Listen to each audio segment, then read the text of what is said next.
घोटाले में सबसे बड़ा खुलासा, डॉक्टर विवेक बिंद्रा ने खोलकर रख दी नीट घोटाले की सारी पोल। नमस्कार, आप देख रहे हैं एनबीसी भारत और आपके साथ मैं हूं आरती तुनाग। मेडिकल एंट्रेंस एग्जाम नीट 2024 के रिजल्ट्स आने के बाद से ही पूरे देश में एक बड़ा हंगामा खड़ा हो गया है। इस पूरे मामले में एग्जाम आयोजित कराने वाली नेशनल टेस्टिंग एजेंसी एनटीए पर कई सवाल खड़े हो रहे हैं, कई गंभीर आरोप भी लगे हैं। नीट रिजल्ट का विवाद सुप्रीम कोर्ट तक पहुंच गया है। सुप्रीम कोर्ट ने भी एनटीए को री एग्जाम कराने का नोटिस भी जारी किया है। देश में हर जगह छात्रों का विरोध प्रदर्शन चल रहा है। अब इस कंट्रोवर्शियल मुद्दे पर मशहूर motivational speaker doctor Vivek Bindra ने एक डिटेल्ड एनालिसिस वीडियो बनाया है, जहां उन्होंने फैक्ट्स के साथ दिया हर एक कंट्रोवर्शियल सवाल का जवाब। इस पूरे मामले को डिटेल में समझिए स्पीकर डॉक्टर विवेक बिंद्रा के साथ।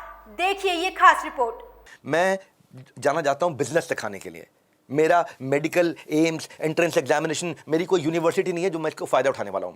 मैं 100% क्लैरिटी के साथ आऊंगा, बेझिझक सही को सही और गलत को पक्का गलत कहने वाला हूं यहाँ पे। इस वीडियो को देखने के बाद और किसी वीडियो की जरूरत नहीं पड़ेगी। पहला एलिगेशन ले लेते हैं। एनटीए ने लखनऊ की बेटी आयुषी पटेल के ओएमआर शीट को फाड़ दिया और कहा इसकी वजह से आपका रिजल्ट अपलोड नहीं हो पाएगा और मार्कशीट भी डाउनलोड नहीं करने दी उसको। ये एलिगेशन लगाया गया। स्टूडेंट सालों मेहनत करके बैठते हैं एग्जाम, फ्यूचर के साथ खिलवाड़ नहीं होना चाहिए, बर्दाश्त नहीं होना चाहिए। उस लखनऊ की बिटिया को जस्टिस दिलाने के लिए मैंने एनटीए को अप्रोच किया। जवाबदेही बनती है एनटीए की। उनके ऑफिशियल से मिलने के बाद मुझे एक नई साइड पता चली। मैंने बोला ना, एक टाइड की सफाई होती है, एक हर साइड की सफाई होती है। मैं हर साइड की सफाई दे रहा हूं। एनटीए ने जो फैक्ट्स बनाए और मेरे सामने प्रूफ रखे तो दिखाया कि कंप्लीटली कॉन्ट्रोडिक्टरी है और एनटीए ने इसके ऊपर ट्वीट भी डाल दिया अपना। Completely contradictory. आयुषी पटेल ने जो ईमेल दिखाया था वो एनटीए का था ही नहीं, वो एनटीए का ऑफिशियल ईमेल ही नहीं था।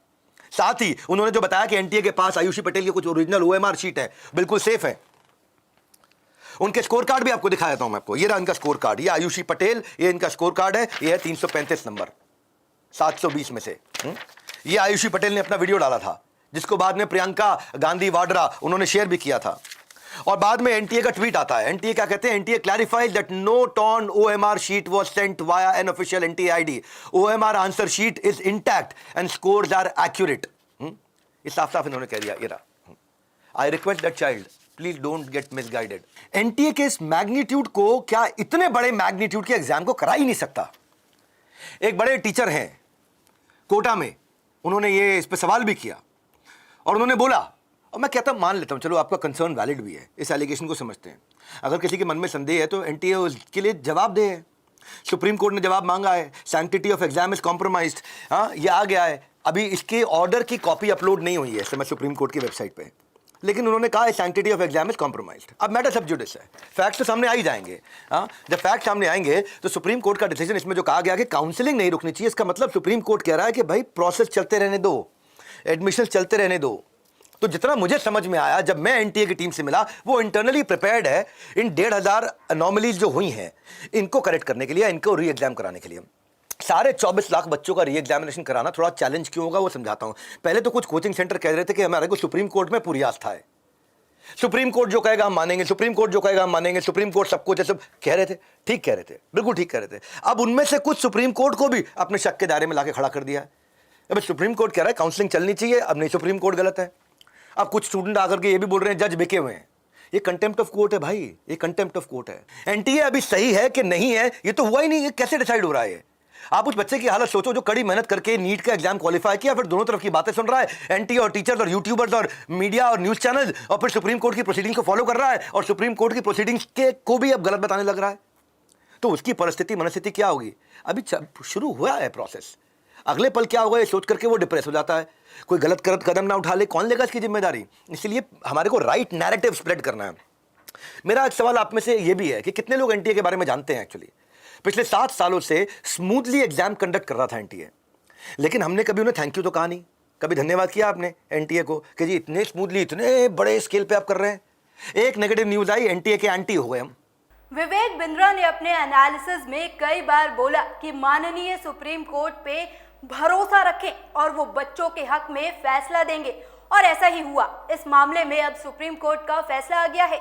एससी ने सभी आरोपों को खारिज करते हुए एनटीए को निर्दोष ठहराया है और कंपल्सरी मार्क्स से पास हुए 1563 स्टूडेंट्स के री एग्जाम कराने का भी सुप्रीम कोर्ट ने आदेश दे दिया है। अब कुछ लोग सुप्रीम कोर्ट के इस फैसले के भी खिलाफ बयान दिए जा रहे हैं। लोगों को भी समझना पड़ेगा कि खुद सरकार पूरे मामले को गंभीरता से समझ रही है, तभी मामला सीधा सुप्रीम कोर्ट में गया है। लेकिन लोगों की इस तरह के बयानबाजी से 24 लाख बच्चे अपने भविष्य की आस लगाए बैठे हैं। हमें यह समझना होगा कि कहीं वो डिप्रेशन में आके कोई गलत कदम ना उठा ले। एलिगेशन में लोगों ने कहा कि 14 जून को जो रिजल्ट आना था वो 10 दिन पहले इलेक्शन के रिजल्ट वाले दिन जानबूझ के निकाला गया है। ये कॉन्स्पिरेसी है। कॉन्स्पिरेसी क्या हो सकती है? मुझे भी लगा कि ये चाह रहे थे कि अगर इनसे कोई गलती हो गई वो छुप जाए। इस समय इलेक्शन चलता रहे, न्यूज़ इलेक्शन चलता रहे, उसके नीचे ही छुप जाए। तो मैं इसकी तह में गया और इसके बारे में जाके चेक किया। पहले मैं इसमें आपको दूसरा व्यू देता हूँ। एक देखो, मुझे इसमें दम इसलिए नहीं लगा कि छुपाने के लिए, तो आज भी कहाँ छुप रहा है। अगर आज दे देते तो आज भी नहीं छुपता, उस दिन देते उस दिन भी नहीं छुपा, उस दिन भी आ ही गया सामने सब कुछ। तो छुपाने को कुछ नहीं है। लेट होने पे पेनल्टी होती थी, जल्दी आने पे पेनल्टी लग रही है, ये मुझे पहली बार सुनने को मिला है। ये टाइम लिमिट के अंदर रिजल्ट लेकर के आया, जल्दी से जल्दी सेशन स्टार्ट करना चाहता है, इसमें कोई दिक्कत नजर नहीं आती मुझे। 14 जून की जगह उन्होंने 14 जून आउटर लिमिट बोला था। ये नहीं कहा था कि 14 जून को देंगे, 14 जून आउटर लिमिट है उनकी। तो 14 जून से पहले रिजल्ट आ गया है, तो उसमें कोई बहुत बड़ी तकलीफ नजर नहीं आती मुझे इसमें। आप देखो, इनके सीसीटीवी का, डॉक्यूमेंट वेरिफिकेशन का, आधार वेरिफिकेशन का, इम्पर्सोनेशन, कोई और तो नहीं आएगा किसी के खिलाफ पेपर देने के लिए। सारे चेक करने के बाद ये रिजल्ट डिक्लेयर करते हैं। रिजल्ट 4 को तैयार हो गया, उन्होंने डिक्लेयर कर दिया। लाइकवाइज जेई का रिजल्ट भी, जो उन्होंने डेट अनाउंस की थी, जेई का रिजल्ट भी, ये तो खैर नीट का है, वो भी जो डेट अनाउंस की थी उससे पहले लेकर के आए थे। तब नहीं आपने सवाल किया, क्योंकि आज किसी के 718 719 आ गए, इसलिए आपने सवाल किया। एलिगेशन 4 जो हर जगह बात हो रही थी, कट ऑफ इतना हाई कैसे चला गया? पेपर लीक हुआ है क्या? 3 गुना रैंकिंग कैसे बढ़ी? एक प्रोफेसर हैं, बहुत अच्छे माने जाते हैं, उन्होंने बार बार ये बात कही, 605 नंबर पे पिछले साल 26,000 रैंक थी और 605 नंबर पे इस साल 76,000 रैंक है। देखो, कंपैरिजन किसी भी प्रकार से दिया जा सकता है। ये इंपॉर्टेंट कंपैरिजन था, बहुत वैल्यूएबल कंपैरिजन था, एडमिशन लेने वाले बच्चों का कंपैरिजन था। अब कट ऑफ इतना हाई कैसे हो गया? पेपर लीक हुआ कि नहीं हुआ? ऑल इंडिया रैंक 1 इतने सारे कैसे आ गए? ये क्वेश्चन मैंने एनटीए की लीडरशिप से बहुत डिटेल में किया। उनके डायरेक्टर जनरल, उनके सीनियर लीडरशिप, उनके मैनेजमेंट के साथ में मैंने बात किया। मैं 3 पैरामीटर पे आपको, ये ना सब जगह पे बढ़ रहा है cut off with the increase in number of participation. अभी कट ऑफ बढ़ा कैसे है? इसका जो डेटा ये प्रोफेसर साहब ने, जो मास्टर साहब ने दिया था, क्या दिया था कि 605 पे 26,000, 605 पे 76,000, ये आइसोलेशन में देखा हुआ डेटा है। इस डेटा को आपको 3 तरह से समझना पड़ेगा। या सेंट्रल आर्म्ड पुलिस फोर्सेस के एग्जाम्पल शुरू करता हूँ। 2 लाख कैंडिडेट जाते हैं, 2020 में 117 था, 2021 में ये 138 हो गया, 16% इंक्रीज हुआ। तो आप कहेंगे कि भाई वहाँ तो डेटा कुछ और ही ज़्यादा बड़ा था, ये तो आपने थोड़ा सा बड़ा हुआ बता दिया, 16% बड़ा हुआ बता दिया, 20% भी मान लेते हैं, वहाँ तो 300% दिख रहा है। नहीं, ऐसा नहीं है। मैं इस पूरी पिक्चर को समझना पड़ेगा।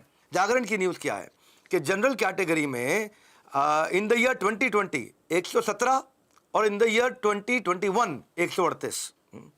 तो ये जागरण का मैंने आपको बताया है यहाँ पे। तो यहाँ पे क्या, एसबीआई जो प्रीलिम्स का था, 10 से 12 लाख लोग अप्लाई करते थे, तो 21 में 63 था कट ऑफ और 22 में 71 था कट ऑफ, वहाँ भी 13% बढ़ा, पिछले साल 9.5% बढ़ा। तो जितने बच्चे ज़्यादा कर रहे हैं उतना ही कट ऑफ बढ़ रहा है। अब पिछले नीट पे आ जाते हैं। मैंने बताया 3 स्टेप में समझते हैं, नीट पे आते हैं, 3 स्टेप में समझते हैं। 2022 में 17 लाख बच्चों ने नीट का एग्जाम दिया, इतना समझ लो। 2023 में ये 20 लाख बच्चों ने एग्जाम दिया, 2024 में 24 लाख बच्चों ने एग्जाम दिया।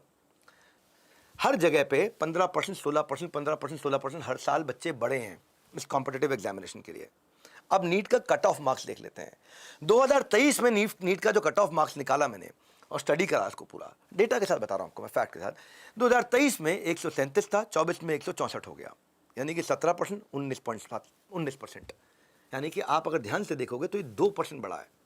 पहले 17% बढ़ा था, अब 19% बढ़ा है। एवरेज मार्क्स स्कोर जो किए हैं कैंडिडेट्स ने, 2023 में जो एवरेज मार्क्स स्कोर हुए हैं वो हुए थे 280 नंबर। यानी कि सारे बच्चों ने जो 22-23 लाख बच्चों ने अपीयर किया, उन सबका मिला करके 280 एवरेज आया था। किसी का 720 आया था, किसी का माइनस में आया होगा, किसी का 0 आया होगा, एवरेज 280 था। इस बार का एवरेज क्या है 2024 का? इस बार का एवरेज है 323, यानी कि 16% बढ़ा है।